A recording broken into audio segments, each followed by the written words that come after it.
شیطان لښکرې لومړۍ برخه. دا شیطان څوک ده؟ آیا ریښتینی وجود لري یا ستاسو وهم او خیال پردازي ده؟ یا هم کیدای شي یو فلسفي پدیده وي. د قرآن کریم په رڼا کې شیطان په رښتیا هم شته ده.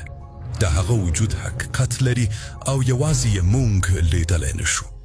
هغه له موږ مخکې ژوند کوو او اوس هم ژوندی ده. دا په رښتیا هم یوه عجیبه خبره ده. د شیطان کلمه د شیطان د کلمې اخیستل شوې ده، یعنی ناپاک او پست موجود. شیطان هغه موجود ته ویل کیږي چې سرکش او نافرمان برداره وي، پرته د نوعیت له معلومولو، یعنی که هغه انسان وي یا هم جن، خو چې سرکش او نافرمان برداره وي ورته شیطان ویل کیږي. دوهمه معنی پر شریر او پلیده یا چټله روح ده، هغه روح چې د الله تعالی او رښتیا نه لرېوالی کوي. لکه څنګه چې الله تعالی فرمایي شیطان په دواړو ډولو انسان او جن کې شته دی. وكذلك جعلنا لكل نبي عدوا شياطين الإنس والجن. اوس اهمیت یې څه ده؟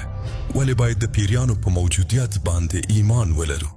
ځکه چې دوی د غیب له ډلې دي او غیب هغه څه ته وایو چې زموږ له دید پټ اوسي. زه او تاسو په دې باندې موافق یو چې الله تعالی نشو لیدلی، سمه ده؟ نو الله تعالی په غیبو کې ده. موږ منو چې ملایکې موجودې دي خو موږ یې لیدلی نشو، نو هغوی په غیبو کې راځي.